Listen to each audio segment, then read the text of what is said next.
టోటల్గా కంప్లీట్గా Indus valley civilisation గురించి నేర్చుకోవాలంటే మీరు ఖచ్చితంగా ఈ వీడియో చూడాల్సిందే.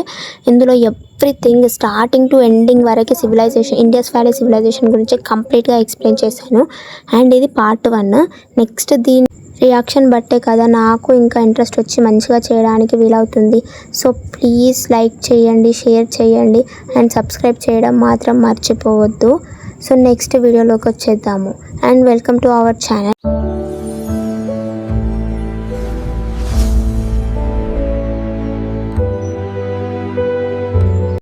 Indus valley civilization. సో దీన్ని ఎప్పుడు ఏ ఇయర్ నుంచి ఏ ఇయర్ వరకు అయింది అండ్ ఎవరు డిస్కవర్ చేశారు ఇదంతా చూద్దాం. First famous historian RS Sharma ప్రకారము ఇండియాలో జరిగిన ఫస్ట్ సివిలైజేషన్ కూడా ఇదే. అండ్ ఇది 2500 బీసీ నుంచి 1750 బీసీ వరకు జరిగింది. అండ్ ఇంకొక అతను చార్లెస్ మ్యాసన్ అనే సైంటిస్ట్ కూడా 1826లోనే ఇక్కడ వస్తువులు ఉన్నాయి, సివిలైజేషన్ జరిగిందని చెప్పి డిస్కవర్ చేసిండు. యాక్చువల్గా 1921 ముందు వరకు కూడా ఆరియన్స్ తోటే ఇండియాలో సివిలైజేషన్ స్టార్ట్ అయిందని అనుకున్నారు. కానీ ఎప్పుడైతే 1921లో హరప్పాలో డిగ్గింగ్ అంటే తవ్వకాలు స్టార్ట్ చేశారో అప్పుడు బయటపడింది ఏంటంటే మన ఇండియా అనేది వరల్డ్లోనే లార్జెస్ట్ సివిలైజేషన్స్లో ఒకటి అండ్ ఆల్సో ఓల్డెస్ట్ సివిలైజేషన్స్లో ఒకటి అని తెలిసింది. కాంటెంపరీ సివిలైజేషన్స్ అంటే ఈ ఇండస్ వ్యాలీ సివిలైజేషన్ జరిగేటప్పుడే మన వరల్డ్ మొత్తంలో కూడా ఇంకా ఒక 3 పెద్ద సివిలైజేషన్స్ అనేటివి జరుగుతున్నాయి. అండ్ పెద్ద రివర్స్ దగ్గరనే. ఎందుకు వీళ్ళు రివర్స్ దగ్గర వేసారు అంటే వాళ్ళకి వాటర్ ఫెసిలిటీ ఉండాలి కాబట్టి అందరూ కూడా సివిలైజేషన్స్ రివర్స్ దగ్గరనే స్టార్ట్ చేశారు. సో ఇప్పుడు మన ఇండస్ వ్యాలీ సివిలైజేషన్ ఎక్కడ జరిగింది అంటే ఇండస్ అండ్ సరస్వతి రివర్స్ దగ్గర జరిగింది. సో ఇది ఇలా ఉండగా ఇంకా 3 పెద్ద సివిలైజేషన్స్ అనేటివి జరిగినాయి మన వరల్డ్ మొత్తంలో. అవి ఏంటి? First one Sumerian or Mesopotamian civilization. So ఈ మెసోపటోమియన్ ఆర్ సుమేరియన్ అనేవి ఎక్కడ జరిగాయి? టిగ్రిస్ అండ్ యూఫ్రేట్స్ అనే రివర్స్ దగ్గర జరిగాయి. అండ్ ఇది ఇప్పుడు ప్రజెంట్ మన ఇరాక్ అన్నమాట. యాక్చువల్గా అసలు మెసోపటోమియా అంటే మీనింగ్ ఏంటి అంటే 2 రివర్స్ మధ్యలో ఉన్న ఏరియాని మెసోపటోమియా అంటారు. సో ఇక్కడ ఏంటంటే మనకి ఎలాంటి ఎవిడెన్స్ ఉంది? హిస్టారికల్ ఎవిడెన్స్ అంటే ఇండస్ వ్యాలీ పీపుల్ కూడా ఈ మెసోపటోమియన్ వాళ్ళతో కల్చరల్గా అండ్ బిజినెస్ పరంగా కాంటాక్ట్ ఉండేది అని చెప్పి అప్పటి నుంచే ఉంది. Next one Chinese civilisation. ఈ చైనీస్ సివిలైజేషన్ ఎక్కడ జరిగింది? హవాంగ్ హో అనే రివర్ దగ్గర జరిగింది. దీన్ని ఎల్లో రివర్ అని కూడా అంటారు. అండ్ ఆల్సో ఈ రివర్ని ద సారో ఆఫ్ చైనా అని కూడా అంటారు. ఎందుకంటే ఇక్కడ చాలా ఫ్లోడ్స్ అనేటివి వచ్చి చాలా అడ్డంకులు డిస్ట్రక్షన్స్ అనేటివి వచ్చాయి. అండ్ నెక్స్ట్ పెద్ద సివిలైజేషన్ వచ్చేసి ఈజిప్టియన్ సివిలైజేషన్. ఇది ఎక్కడ జరిగింది అంటే నైల్ రివర్ వ్యాలీ దగ్గర జరిగింది ఈజిప్ట్లో. అండ్ ఇది ఎక్కడ లొకేట్ అయ్యి ఉంది? నార్త్ ఆఫ్రికాలో లొకేట్ అయ్యి ఉంది. ఇక్కడ ఒక ఇంపార్టెంట్ నోట్ ఏంటంటే ఇండస్ వ్యాలీ పీపుల్ అదే హరప్పన్స్కి సుమేరియన్స్తో రెగ్యులర్ ట్రేడ్ కాంటాక్ట్ అనేది ఉండేది. కానీ ఈజిప్టియన్స్ చైనీస్ వాళ్ళతో ఎలాంటి కాంటాక్ట్ ఉందని చెప్పి ఎలాంటి హిస్టోరియన్స్ కూడా మనకి చెప్పలేదు. అండ్ ఎలాంటి ఎవిడెన్స్ కూడా 4 డిఫరెంట్ నేమ్స్ ఫర్ సివిలైజేషన్స్ అంటే ఒక 4 కలిసి 4 నేమ్స్ ఇచ్చారనమాట.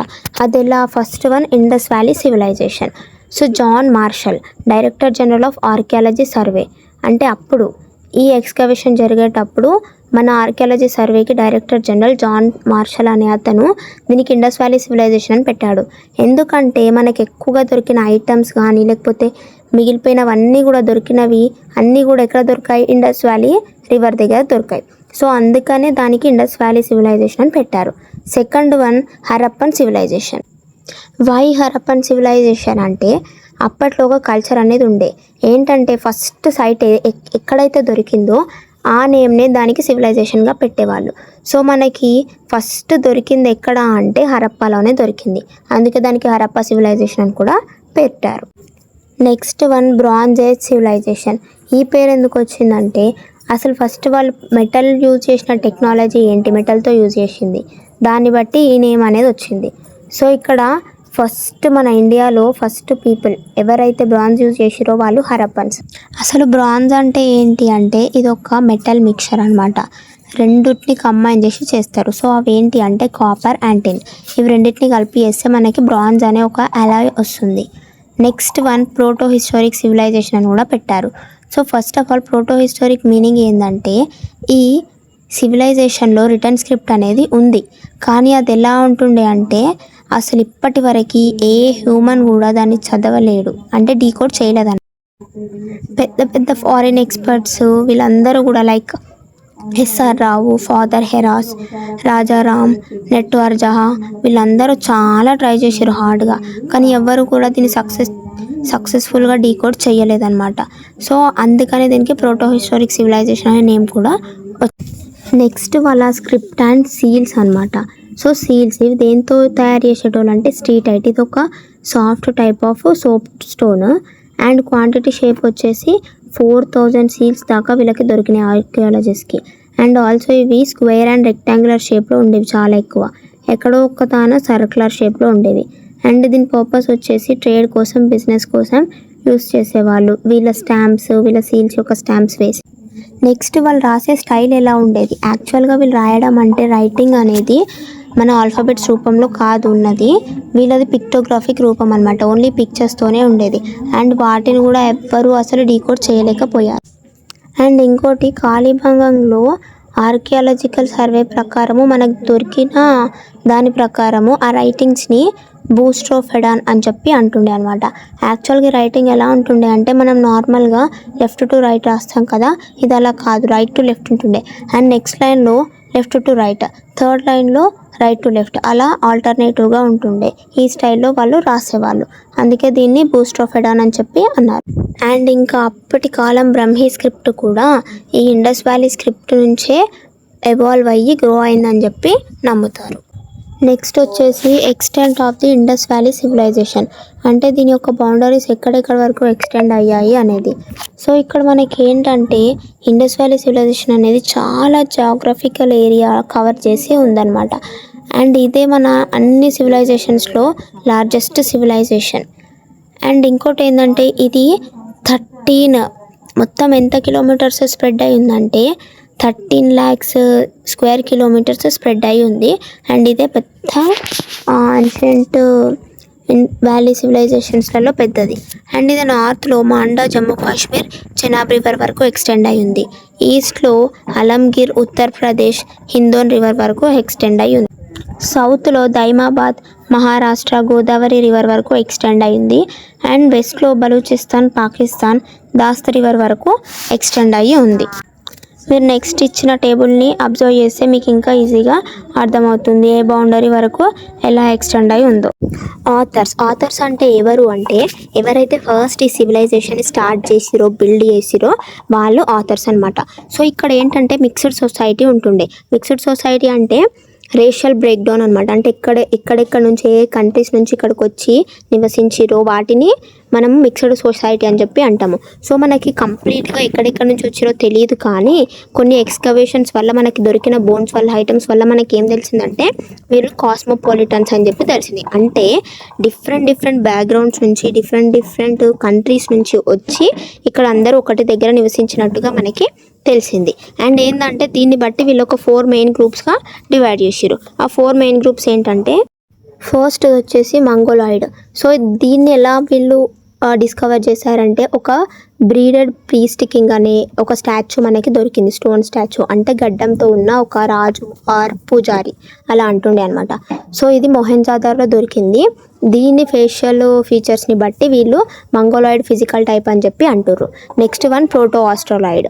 సో దీన్ని ఏంటంటే మనకు ఒక బ్రాంజ్ స్టాచ్యూ డాన్సింగ్ గర్ల్ అనేది దొరికింది అనమాట. ఇది కూడా మొహెంజోదారోలోనే దొరికింది. సో దీని ఫీచర్స్, ఫిజికల్ ఫీచర్స్ చూసి వీళ్ళు ప్రోటో ఆస్ట్రోలాయిడ్ అని చెప్పి అన్నారు. సో ఇంకోటి ఏంటంటే ఇక్కడ థర్డ్ వన్ ఆల్ఫనాయిడ్ అంటే ఏంటంటే ఈ అందరిలో ఇది ఇంకొక టైప్ అనమాట. అంటే ఇంకొక డిఫరెంట్ కంట్రీకి చెందిన వాళ్ళు, అంటే లైక్ జాతికి చెందిన వాళ్ళు అంటారు కదా. సో అది థర్డ్ వన్. లాస్ట్ వన్ వచ్చేసి మెడిటేరేనియన్. అంటే ఇక్కడ ఎక్కువ ప్రజలు, అక్కడ నివసించే ఎక్కువ మంది కూడా ఈ వీళ్ళకి చెందిన వాళ్ళే, అంటే మెడిటేరియన్ రేస్కి చెందిన వాళ్ళే అని చెప్పి అంటారన్నమాట. ఇంకా ఇక్కడ లాంగ్వేజ్ కనెక్షన్ అనేది కూడా ఒకటి ఉంది. అంటే ఎక్కువ మంది ఇక్కడ పీపుల్ ద్రావిడియన్స్ అనమాట. ఎందుకంటే వాళ్ళు ఎక్కువగా ద్రావిడియన్ లాంగ్వేజ్నే మాట్లాడేవాళ్ళు. So because of large presence Indus valley civilisation అనేది ద్రావిడియన్ సివిలైజేషన్ అని కూడా అంటారు. Origin of Indus valley civilisation అనేది ఒక పెద్ద బిగ్ డిబేట్ అనమాట. ఎందుకంటే అసలు యాక్చువల్గా ఈ సివిలైజేషన్ అనేది ఎలా స్టార్ట్ అయిందనే పర్ఫెక్ట్ మనకి రికార్డ్స్ అనేటివి ఏమీ లేవు. అందుకని 2 థియరీస్గా మెయిన్ థియరీస్గా డివైడ్ చేశారు. First one foreign origin theory, second one Indian local origin theory. So first థియరీలో ఫారిన్ ఆరిజిన్ థియరీ ఇది ఏంటంటే మెసోపటోమియన్ రూట్స్, అంటే మెసోపటోమియా నుంచి మైగ్రేట్ అయ్యి వచ్చారు అని. ఒక ఫేమస్ ఆర్కియాలజిస్ట్ మార్టిమర్ వీలర్ అనే అతను ఏమని చెప్తుండంటే ఇండస్ వ్యాలీ సివిలైజేషన్ అనేది ఓన్గా స్టార్ట్ అవ్వలేదు, అక్కడే స్టార్ట్ అవ్వలేదు, ఈ మెసోపటోమియా నుంచే ప్రజలంతా కూడా ఇక్కడికి మైగ్రేట్ అయ్యి వచ్చి స్టార్ట్ చేశారు అని చెప్పి అంటారు. అంటే నా ఆర్గ్యుమెంట్ ఏంటంటే చాలా సిమిలారిటీస్ ఉన్నాయి రెండిట్లలో. ఫస్ట్ది ఏంటంటే సేమ్ అర్బన్ సిటీస్ ఉన్నాయి, పబ్లిక్ బాతింగ్ ఏరియాస్ ఉన్నాయి, మ్యాసివ్ గ్రెయిన్ స్టోర్ హౌసెస్ ఉన్నాయి, అంటే గ్రానరీ స్టోర్ చేసుకోవడానికి పెద్ద పెద్ద బిల్డింగ్స్ లాంటివి ఉన్నాయి. అండ్ ఆల్సో ఇద్దరు కూడా మదర్ గాడ్నెస్ని పూజించేవారు. అండ్ ఆల్సో సాఫ్ట్ స్టోన్, అదే స్ట్రీటైట్ ఉంటుంది కదా, ఆ సీల్స్ని కూడా ఇద్దరు యూజ్. కానీ ఇది మోడర్న్ స్కాలర్స్ రిజెక్ట్ చేసారు ఈ థియరీని. ఎందుకంటే దానికి దీనికి మధ్య చాలా డిఫరెన్సెస్ ఉన్నాయి. ఫస్ట్ వన్ టౌన్ ప్లానింగ్, అంటే ఇది ఇక్కడ చాలా సిస్టమేటిక్గా వీళ్ళు టౌన్స్ని ప్లాన్ చేసుకుర్రు. And also advanced underground drainage system ఉండే. కానీ ఇది మెసోపటోమియాలో కంప్లీట్గా అసలు ఎక్కడా కూడా లేదు. అండ్ రైటింగ్ స్టైల్ వచ్చేసి మెసోపటోమియా వాళ్ళు వెడ్జ్ షేప్డ్ స్క్రిప్ట్ క్యూనిఫామ్ని యూజ్ చేస్తుండే, కానీ హరప్పన్స్ మాత్రం పిక్చర్ బేస్డ్ స్క్రిప్ట్, అంటే మొత్తం సింబల్స్లో పిక్చర్స్లోనే ఉంటుండే. అండ్ ఆల్సో మెసోపటోమియా వాళ్ళు కంప్లీట్గా లాంగ్ అండ్ సిలిండ్రికల్ రౌండ్ షేప్లో సీల్స్ని యూజ్ చేసి, హరప్పన్ వాళ్ళు మాత్రం మొత్తము స్క్వేర్ అండ్ రెక్టాంగిల్లోనే యూజ్ చేసేవాళ్ళు. అందుకనే వీళ్ళు దీన్ని రిజెక్ట్ చేశారు, ఏది మన ఫారిన్ థియరీని రిజెక్ట్ చేశారు. ఆ ఫారిన్ థియరీయే కాకుండా ఇంకొక మైగ్రేషన్ థియరీ కూడా ఉంది. ఇది మన పాకిస్తాన్ నుంచి ఒక well known archaeologist professor Rafiq Mughal అనే అతను సజెస్ట్ చేసిండు. సో ఈయనేం చెప్పిండంటే ఇది మొత్తము ఇక్కడ స్టార్ట్ అవ్వలేదు, ఇక్కడ బలూచిస్తాన్లో ఉన్న జాబ్, కులీ, నల్, కొత్త కల్చర్స్ ఇక్కడ నుంచి గ్రూప్స్గా ఫామ్ అయ్యి వీళ్ళే గ్రాడ్యువల్గా ఇండస్ వ్యాలీలోకి మూవ్ అయ్యి వీళ్ళే హరప్పన్ సివిలైజేషన్ బిల్డ్ చేసినట్టుగా ఇతను చెప్పాడు. అయితే ఈయనేం సిమిలారిటీస్ చెప్పిండంటే వీళ్ళు జాబ్ కల్చర్ లైక్ ఎట్లా అంటే బుల్ని వర్షిప్ చేసినట్టు, ఇంకా పెద్ద పెద్ద ఫార్టిఫైడ్ వాల్స్ కట్టించుకున్నట్టు హరప్పన్స్ కూడా తర్వాత చేశారు. సో ఇదొక సిమిలారిటీ చెప్పాడు. అండ్ ఆల్సో నల్, కుల్లీ, కుత్తా కల్చర్స్లో పాటరీ, స్మాల్ క్లే స్టాచ్యూస్, ఉమెన్స్వి చేసినట్టుగా తర్వాత మన ఇండస్ వ్యాలీ సివిలైజేషన్లో కూడా అలా ఎవిడెన్సెస్ కూడా దొరికాయి. అండ్ ఆల్సో బురియల్ సిస్టమ్స్ కూడా ఇద్దరిలో సేమ్ ఉండే అని చెప్పి ఈ మైగ్రేషన్ థియరీ ఎవరు పాకిస్తాన్ నుంచి ఆర్కియాలజిస్ట్ చెప్పాడు. కానీ మనకి లోకల్ థియరీసే విన్ అయ్యాయి ఫారిన్ థియరీస్తో కంపేర్ చేస్తే. ఎందుకంటే ఫారిన్ థియరీస్లో ఎలా అంటే వాళ్ళు డైరెక్ట్గా డెవలప్ అయిపోయారు, కానీ మన హరప్పన్లో అలా కాదు. ఇండియన్ ఆర్కియాలజిస్టులు ఉన్నారు కదా, ఏ ఘోష్ అండ్ హెచ్డి సంకాలియా, వీళ్ళు కంప్లీట్గా దీన్ని రిజెక్ట్ చేశారు అనమాట, మెసోపటోమియా నుంచి వచ్చారు అని చెప్పి. సో ఎందుకంటే టెక్నాలజీ గ్యాప్ ఉండేది. వీళ్ళది ఏంటంటే వీళ్ళకి పెద్ద పెద్ద మెటల్స్ ఎట్లా క్రియేట్ చేయాలి స్టార్టింగ్లోనే ఇవన్నీ తెలీదు. అండ్ ఆల్సో రైటింగ్ కూడా తెలీదు. వీళ్ళు ఏంటంటే మెల్లగా చాలికొలితిక్ నుంచి లైక్ కాపర్, స్టోన్ యూజ్ చేయడం నుంచి స్టార్ట్ చేసారు అనమాట. అండ్ ఇంకోటి ఏంటంటే హరప్పన్ లీప్, వీళ్ళకి మొత్తం బ్రాంజ్ గురించి కంప్లీట్గా తెలుసు. అండ్ మెల్లిగా వీళ్ళే రైటింగ్ స్క్రిప్ట్ని కూడా క్రియేట్ చేసుకోరు. గ్రాడ్యువల్ గ్రోత్, అంటే మెల్లిగా గ్రోత్ అనేది జరిగింది, కంప్లీట్గా ఒకేసారి వీళ్ళు కాలేరు కదా. ఎందుకంటే వీళ్ళకి స్టార్టింగ్ నుంచి చాలికొలితిక్ నుంచి మెల్లిగా ఇంప్రూవ్ అవుతూ వీళ్ళ స్కిల్స్ని కూడా అప్గ్రేడ్ చేసుకుంటూ టూల్స్ని తయారు కొన్ని వందల సంవత్సరాల తర్వాత వీళ్ళు అడ్వాన్స్డ్గా గ్రో అయ్యారు. అసలు ఈ లోకల్ ఎవల్యూషన్కి మనకి స్టెప్ బై స్టెప్ ఎవిడెన్సెస్ ఎలా దొరికాయి అంటే ఇక్కడ మనకి ఎర్లీ కల్చర్స్ మొత్తము కూడా ఎవిడెన్సెస్ దొరికాయి. అండ్ ఎప్పటి నుంచో ఉండి మెచ్యూర్ ఇండస్ వ్యాలీ సివిలైజేషన్స్గా ట్రాన్స్ఫార్మ్ అయినట్టు కూడా మనకి ఎవిడెన్సెస్ అనేవి దొరికాయి. ఫస్ట్ది ఏంటంటే కంటిన్యూటీ ఆఫ్ లైఫ్. మనకి నార్త్ వెస్ట్ ఇండియాలో మెహర్గర్ అనే ఒక ప్లేస్ ఉందన్నమాట. సో ఆర్కియాలజిస్ట్కి ఇక్కడ ఏం దొరికినాయి అంటే వీళ్ళు ఎప్పటి నుంచో అంటే స్టోన్ ఏజ్ నుంచి మెచ్యూర్ ఇండస్ వ్యాలీ పీరియడ్ వచ్చేంత వరకు ఇక్కడే వీళ్ళు జీవించారు అని చెప్పి మనకి ఏమైంది ఎవిడెన్సెస్ దొరికాయి. And seal and bead making, ఇక్కడ ఏంటంటే ఎప్పటి నుంచో వీళ్ళు స్టీటైట్తో సీల్స్ తయారు చేయడము, and also లాపీస్ లజూలి A blue gem stone అనమాట, దీంతో బీడ్స్ చేయడం కూడా వీళ్ళు ఎప్పటి నుంచో స్టార్ట్ చేసారు. అండ్ లాటర్లో పర్ఫెక్ట్ అయింది, లాటర్ హరప్పన్లో పర్ఫెక్ట్. అండ్ వీళ్ళకి డైరెక్ట్ యాన్సెస్టర్స్ ఉండే అనమాట. లైక్ మనకి పాకిస్తాన్ సింధ్లో అమ్రి, అండ్ ఇండియాలో రాజస్థాన్లో సోది, ఈ ప్లేసెస్లో ఆల్మోస్ట్ హరప్పాలో తర్వాత చేసిన ఐటమ్స్, పాటరీ, క్లే ఫిగర్స్ ఇవన్నీ కూడా మనకు దొరికినాయి. అండ్ ఆల్సో బిల్డింగ్ డిజైన్స్ కూడా చాలా బాగా మ్యాచ్ అయ్యాయి. Like large grain storage buildings, granary store చేసుకోవడానికి buildings, అంబ్రిలో and also ఖడ్దీజీలో fortress walls ఇవన్నీ కూడా మనకు హరప్పా సైట్స్లో మ్యాచ్ అయిపోయి. అంటే దీన్ని బట్టి ఇండస్ వ్యాలీ సివిలైజేషన్ అనేది న్యాచురల్గా కంటిన్యూస్గానే గ్రో అయ్యింది ఎప్పటి నుంచో అని చెప్పి ఫౌండ్ అయ్యింది. అండ్ ఆల్సో మనకి 250 సిటీస్ దాకా ఫౌండ్ అయ్యాయి. ఇవన్నీ కూడా హైలీ అడ్వాన్స్డ్ అర్బన్ సివిలైజేషన్కి చెందినవని చెప్పి ఆర్కియాలజిస్ట్ చెప్పారు. మీరు ఈ టేబుల్ని అబ్జర్వ్ చేయండి. ఇక్కడ ఏ ఎక్స్కవేటరు ఏ సిటీ దగ్గర ఏ ఇయర్లో ఎక్స్కవేట్ చేశారు అండ్ ఏ రివర్ దగ్గర ఉంది, ఏ స్టేట్లో ఉంది, ఇవన్నీ కూడా డీటెయిల్స్ ఉన్నాయి. ఫస్ట్ 1921లోనే హరప్పా, ఇది ఎక్కడుంది? పంజాబ్, అంటే ప్రజెంట్ పాకిస్తాన్లో పంజాబ్లో ఉన్న హరప్పాలో రవి రివర్ దగ్గర దయారామ్ సాహ్ని గారు ఎక్స్కవేట్ చేశారు. అండ్ సెకండ్ వన్ 1922లో పాకిస్తాన్లోని సింధ్ ప్లేస్లో మొహెంజాదారోలో ఆర్డి బెనర్జీ గారు మనకి ఏం చేసిరు? ఎక్స్కవేట్ చేసిరు. ఇది ఏ రివర్ దగ్గర అంటే ఇండస్ రివర్ దగ్గర. అండ్ థర్డ్ వన్ బలూచిస్తాన్, ఇది కూడా పాకిస్తాన్లోనే 1931 ఇయర్లో ఆర్ఎల్ స్టెయిన్ అనే అతను దస్త్ రివర్ దగ్గర ఉన్న సత్కా జెండర్ ప్లేస్లో ఎక్స్కవేట్ చేశారు. నెక్స్ట్ వచ్చేసి సింధ్ పాకిస్తాన్లో మనకి ఎన్జి మజుందార్ 1931లో చొహెందారాలో river Indus left bank of river Indus దగ్గర ఎక్స్కవేట్ చేశాడు. గుజరాత్లో బాదర్ రివర్ దగ్గర రంగ్పూర్లో ఎంఎస్ వాట్సన్ 1953లో ఎక్స్కవేట్ చేశారు. అండ్ నెక్స్ట్ మళ్ళీ గుజరాత్లో బగావోలో ఎస్ఆర్ రావ్ అనే అతను లోతల్ ప్లేస్లో 1955లో ఎక్స్కవేట్ చేశాడు. నెక్స్ట్ మళ్ళీ 1955లో వైడి శర్మ అనే అతను పంజాబ్లోని సత్లెజ్ రివర్ దగ్గర రాపూర్లో ఎక్స్కవేట్ చేశాడు. మళ్ళీ నెక్స్ట్ 1955లో ఎఫ్ఏ ఖాన్ అనే అతను పాకిస్తాన్ సింధ్ దగ్గర ఇండస్ రివర్ దగ్గర కోట్ దీజీలో ఎక్స్కవేట్ చేశాడు. నెక్స్ట్ 1961 బీబీ లాల్ అనే అతను రాజస్థాన్లోని గాగర్ సరస్వతి రివర్ దగ్గర కాళీబంగన్ ప్లేస్లో ఎక్స్కవేట్ చేశాడు. నెక్స్ట్ 1975లో ఆర్ఎస్ బీస్ట్ అనే అతను హర్యానా స్టేట్లోని సరస్వతి రివర్ దగ్గర బన్వాలి అనే ప్లేస్లో ఎక్స్కవేట్ చేశాడు. నెక్స్ట్ గుజరాత్లోని దోల్వీరా ప్లేస్లో 1991లో జేపీ జోషి అనే అతను ఎక్స్కవేట్ చేశాడు. అండ్ ఫైనల్గా హర్యానాలో గాగర్ హాక్రా ఆర్ దిశాద్వతి అనే రివర్ రాఖీగరి ప్లేస్లో సుజన్ బాన్ అనే పర్సన్ 1997లో ఎక్స్కవేట్ చేశాడు. ఇవి వీళ్ళ డీటెయిల్స్. సో మీరు స్క్రీన్ షాట్ తీసుకోండి, లేదంటే రాసుకోండి, మీకు ఈజీ అవుతుంది. ఆర్కియాలజీలో నెక్స్ట్ మనకి మొహెంజోదారోలో ఏమేమి దొరికాయి. సో యాక్చువల్గా మొహెంజోదారో మీనింగ్ ఏంటంటే మౌండ్ ఆఫ్ ది డెడ్, అంటే మృత్యువుల దిబ్బ. అండ్ ఇంకోటి ఏంటంటే మనకి ఈ మొహెంజోదారోలో బుద్ధిస్ట్ స్తూప యొక్క బ్రోకెన్ పార్ట్స్ ఉంటాయి కదా, అది కుషన్ టైం పీరియడ్వి. సో అవన్నీ కూడా మనకి ఈ మౌండ్లో దొరికాయి అనమాట, అప్పర్ లేయర్స్లో.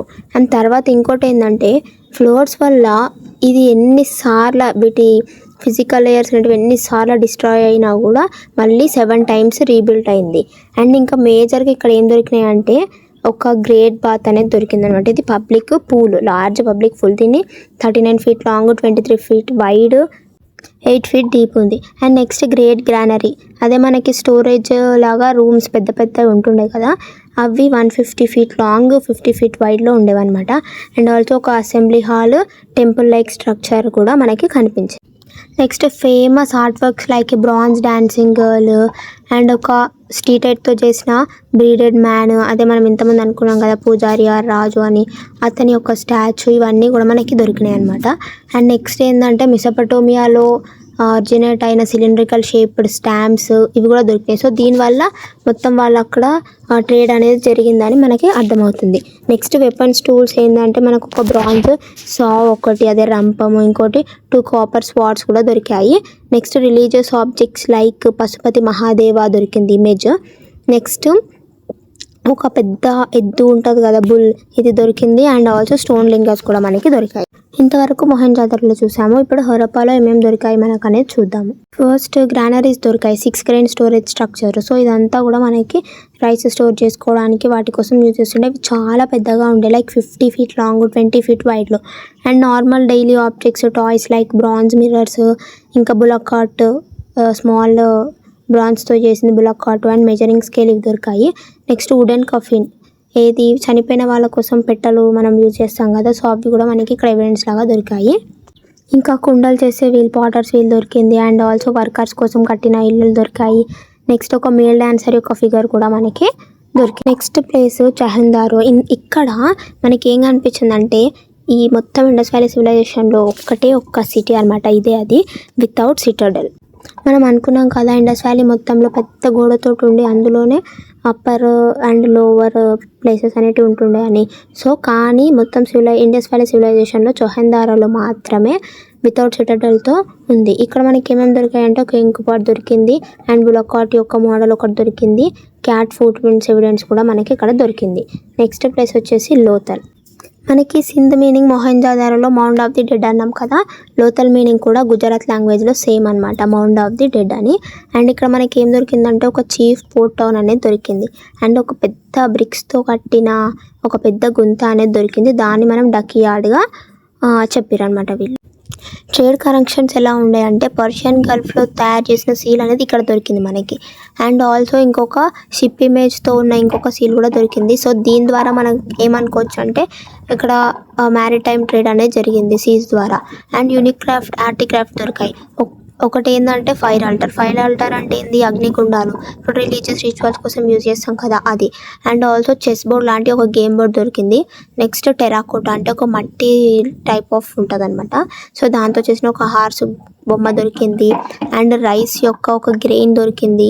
నెక్స్ట్ ఒక బ్రాంజ్ మెజరింగ్ స్కేల్ కూడా దొరికింది. అండ్ ఆల్సో ఇక్కడ ఏంటంటే బురియల్ కస్టమ్స్ ఎలా ఉంటుందంటే డబుల్ బురియల్ అనమాట, అంటే సింగిల్ గ్రేవ్లో ఇద్దరిని ఏమంటారు పాతి పెట్టేవాళ్ళు.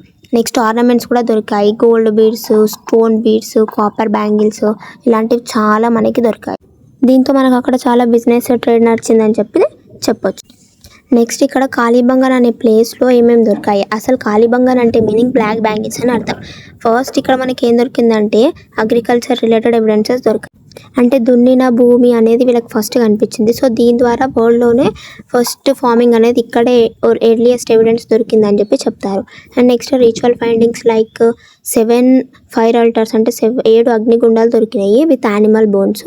సో దీని ద్వారా మనకి ఏమర్థమవుతుందంటే అక్కడ యానిమల్ సాక్రిఫైసెస్ కూడా జరిగాయని తెలుస్తుంది. అండ్ నెక్స్ట్ బన్వాలీలో మనకి ఏమేమి దొరికాయంటే మొత్తం హరప్పన్ సిటీస్లో మెయిన్గా సిస్టమాటిక్ అర్బన్ ప్లానింగ్ లేని ఒక్క ప్లేస్ ఈ బన్వాలి అనమాట.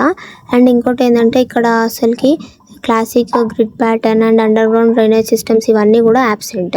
నెక్స్ట్ ఇక్కడ ఆర్కిటెక్చర్ ఎలా ఉంటుండే అంటే ఇక్కడ లెవెల్ రూమ్స్తో ఉన్న ఒక పెద్ద బిల్డింగ్ కనిపించింది.